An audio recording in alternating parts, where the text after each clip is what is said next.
What's up, y'all? Welcome to Raising It and Junior Mid. Today we're gonna talk about Wicked 2 for good. Y'all, we found out who Effable Daddy is.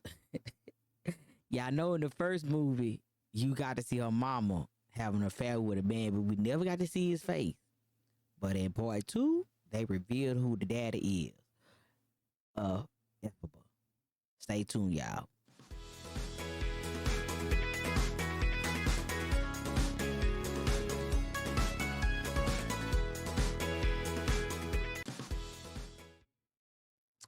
Welcome back, y'all. If you're new to the channel, this is Raising It and Junior Miss, where we talk about movies, sitcoms, trailers, films. If it's on something that you can watch on TV or in the movie theater, we talking about it, we recapping it, and we gonna jump into the juicy tea that we found out, which is Effable Daddy was in the movie all along, y'all. Ooh, it was right there in our face. So you know what I'm saying? Let's jump right into it, y'all. Just like they did. They went right into the movie from part one. They went right into part two, y'all. They got my girl Everbud flying on that broomstick, trying to save the world. You feel me? She's trying to save the world. She trying to free the animals because the animals are now being used as cheap labor, forced labor to land this yellow brick road. Yes, man. She pulled up on they land the yellow brick road and she fighting the guards to release the animals from torturing them physically with Landis Yellow Brick Road. And they have now labeled Elphaba as the Wicked Witch of the West. Okay. They have they have thrown flyers all around the building, all around the city, labeling her this wicked witch and pushing this false narrative and not telling the truth because all along we know that the wizard does not know how to do any kind of magic. He is fake as come. And the people believing that the wizard has all this power and who really has the power is Elphaba, who has the real power. But because she has something that he wants, they pushing this narrative that she is the bad person and not to follow her at woo woo. So she's at the same time trying to free the animals. She also got to clear her name, and they on this witch hunt to try to catch her to unalive her. But the wizard and the professor, Madame Marble, they want her for her ability to read the book. Now, as the characters getting older, we started to see them mature and come into that self. So now, um, uh, Pharaoh, I can't pronounce his name right, the prince. He's now the captain of the guards. He also is torn between being in love with Elphaba, but also fulfilling his duty as the captain. That's his dream. But he in his heart do not want to be with Glenda. He wants to be with Elphaba. But because of what he wants, his desire of what he wants to be over here, he won't let this go over here. So he's fighting with that. Now, the movie actually shows that Glenda and Elphaba had a real close bond relationship as they got older and left school. And the situation that's going on with Elphaba actually is eating at Glenda. Is playing with her, but she thrives for attention. She thrives to be liked. She thrives. She fiends for that. She wants that so bad that even her friendship to Elphaba could be jeopardized just so that she could have what Elphaba has. She wants to be able to do magic. She wants to be able to be the center of attention. She wants to be everything that Elphaba has, but she knows that she's just a pretty face and she can entertain. And it shows, even as a kid, it shows that she never had the ability to do magic, just like the wizard. Everyone that wants to be has the ability to do magic, but they don't. So even down to as they got older, you could tell that their friendship was struggling. It was struggling to stay. It was struggling to stay as one. stay true to each other. But Glinda, on the other hand, in her mind, only thing she could think about was, I have to give the people what they want. But AKA, she's giving herself what she wants. She wants the attention of being praised, loved, liked by the masses.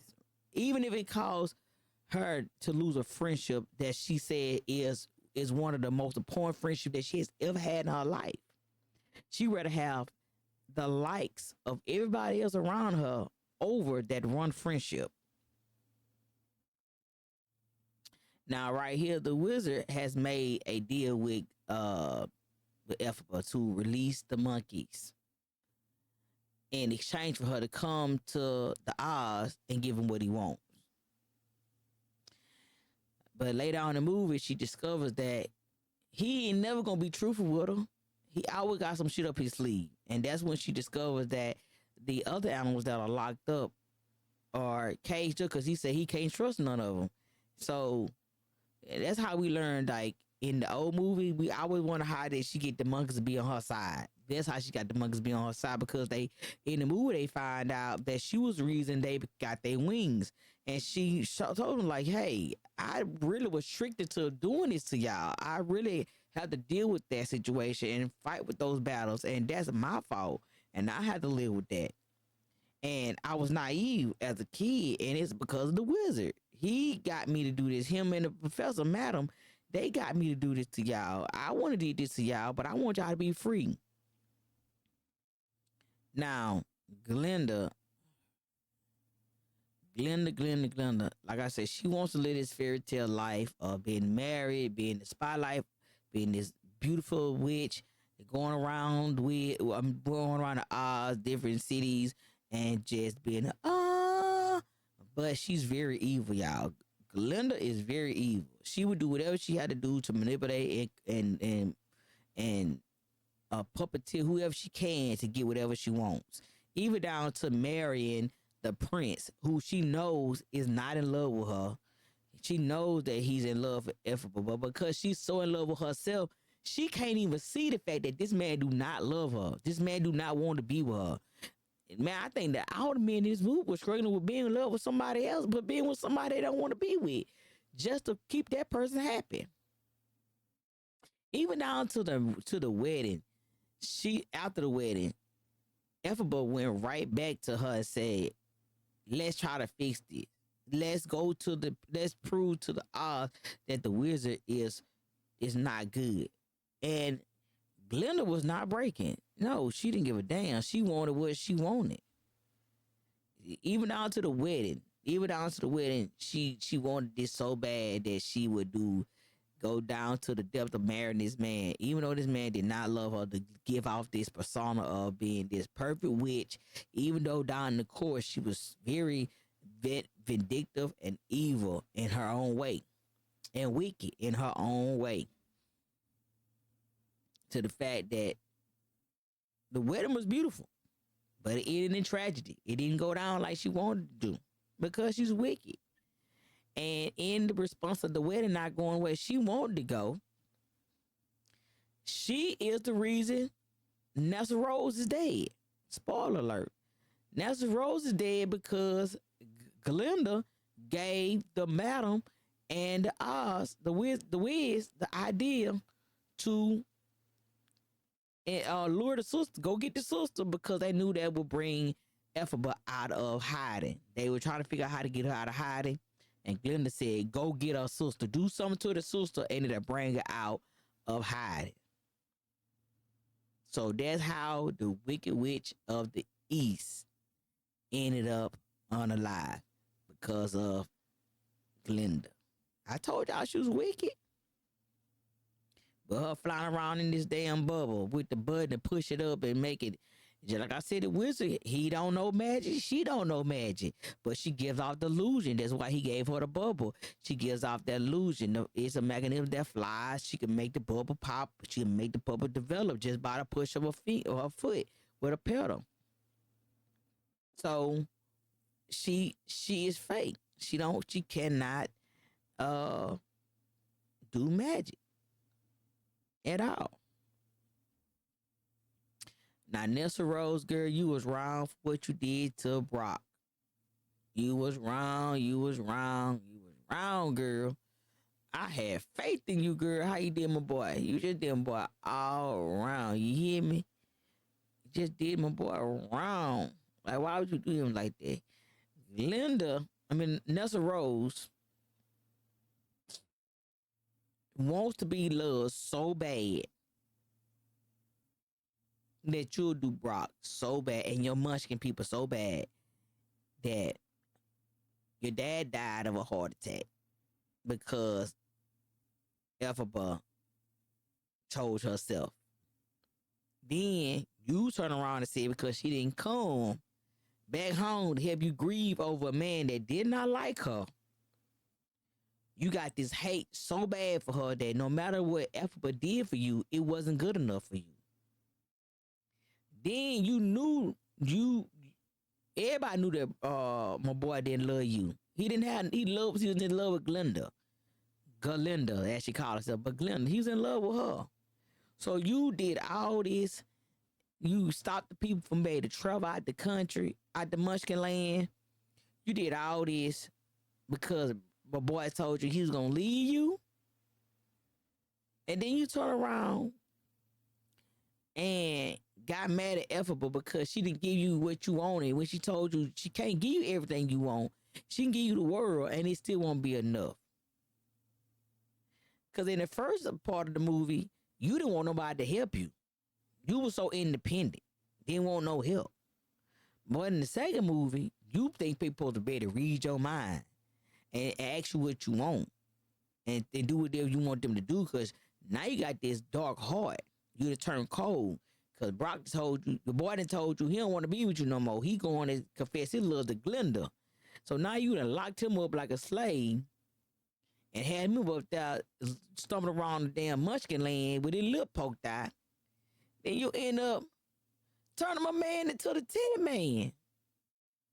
So you done grab Elphaba book, trying to read the damn book, don't know what the hell you reading, and fuck the man hard up and shrunk it.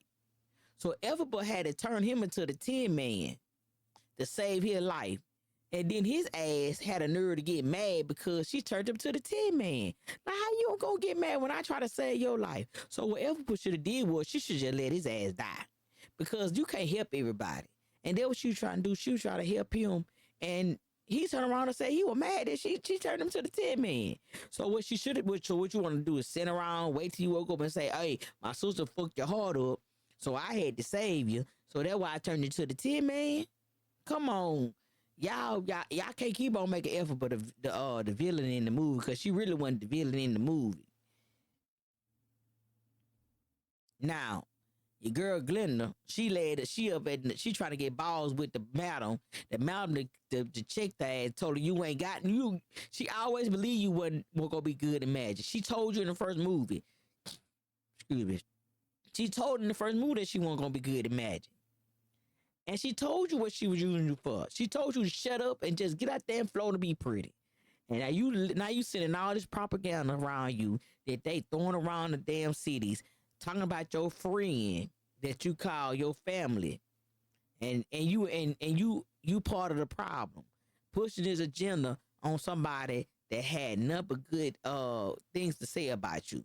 Now you pushing the bad agenda about her. And you helping it because it's feeding what you wanted to feed, which is the attention and the glory and the that you want from the citizens of Oz. You want to be that witch or that all this propaganda that they pushing around. Glinda and Madam and the Wizard of Oz is a problem for this, which is making your girl be the villain number one, being hunted by everybody. She can't do nothing. She can't prove herself innocent. Now, I love the fact that they added in the house falling on the sister.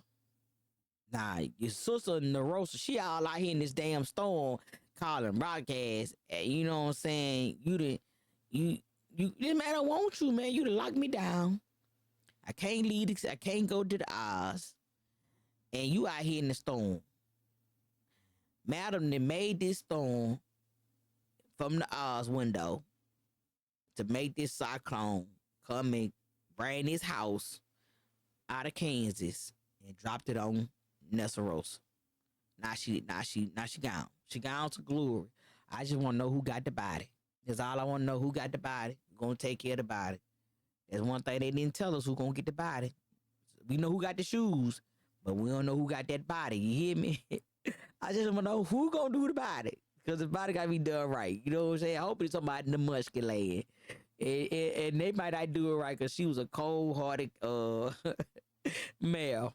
But it did exactly what they thought it was gonna do. It brought Ifaba out of hiding, where she had just got a groove on with the prince. You know what I'm saying? She felt it. She felt the connection of something happening to her sister. She said it was dangerous. She told him to stay there, so she ran out to see what happened. That's when she discovered her sister. And who was there with her sister body? Glenda. And like she told her, you take every opportunity to make it about yourself. Even in my sister's death, you made it about yourself. Then you took my mama's shoes, and you gave my mama's shoes to somebody else. Boy, Glenda, boy, that boy, if you don't know what privilege is, boy, that's privilege. And it make you think about the first movie, y'all. It make you think about the first movie on how we thought the Wicked Witch of the West was just wicked. You know what I'm saying? And as I get older, now I'm starting to discover, like, yo, she just wanted her sister's slippers back that belonged to Richard, belonged to her mama, that her daddy gave to her sister, which should have went to her. But because they had the same mama, she wasn't sweating it. So now that my sister gone, I want my mama's slippers back. You know what I'm saying? Them family heirlooms. And what you do, Glenda? You take them off her feet and put them on the damn Dorothy feet. What the hell? Now, it come full circle, y'all. Now, Madam and I was like, how we gonna get Glenda? How we gonna get Effable? So they said, well, we're gonna use the girl because she came to visit. And Madam was like, you got visitors, you know what I'm saying, from Kansas. And he like, man, I don't want to see nobody. And she was like, we gonna use them. You gonna use them because we've been trying to kill Effable. So we gonna use them to go kill Effable. Now, the person I ain't talked about is the Cowardly Lion. The lion is played by Coleman Dominico. That's my boy. He played, man, whenever he touched something, he gonna rock it. But what I didn't like about the damn lion was she freed you, man, in the first movie as a cub. And you turn back around and said she was the reason that you was a cowardly lion because you couldn't fight your own battles. So what the hell was you doing from the age of a baby cub to a grown ass lion? What was you doing? You weren't doing nothing but running around being scary all your life. That you had to blame Effable for you being a cowardly lion, even though she saved your life for being in the cage and being victimized. She just saved your ass again. Now she being blamed for you. Come on, bro. Y'all doing the most. But it came full circle that the Wiz was told Dorothy and the three people, that's including the Scarecrow, which is also the prince. The prince was turned to a Scarecrow because he was being tortured by the guards, and they hung him on the actual post to torture him. So she had to, pull out that book and was like, yo, she once she cast that spell, she can't reverse it. So she don't even know what she's saying when she casting the spell. But she wanted to protect him. Don't let them do no harm to him. So she made him the Scarecrow. Not knowing she was making him the Scarecrow, but she made him the Scarecrow. Scarecrow. Y'all know what I'm trying to say. Shit. Tongue tied. So, with that being said, y'all, the movie to me was full circle. This movie was very well thought out, planned, executed, and performed. I have no problem with the performance. I have no problem with the costumes. I had no problem with the timing of the movie. The movie to me, I would give this movie a 7 out of 10. I would give this movie a 7 out of 10. The three reasons why. I wanted to see Dorothy. You didn't have to show her face because I know it was one by Dorothy. But I wanted to see her and be introduced to each one of the three people. The Tin Man, the Scarecrow, the Lion. Y'all did it too fast. They went from singing to them being in the house. I mean, it went too fast for me. I love a musical, but god damn, we had so many songs in this thing. I almost fell asleep trying to keep up with the song. And the third thing is Elphaba Daddy, y'all. If you got to this point, now you're gonna find out who Elphaba Daddy is. Elphaba Daddy is the Wizard of Oz, y'all. It gave us a flashback of her mama having a dude come over and they making out. And the green container that she kept in her hand for years, that she kept as an heirloom for my mama, was the liquor that the Wizard of Oz had been drinking the whole time. So when Glinda showed him the bottle, he already knew that that was his daughter. And he done put the nail in the he done unalive his own child. Boy, you can't even make this up.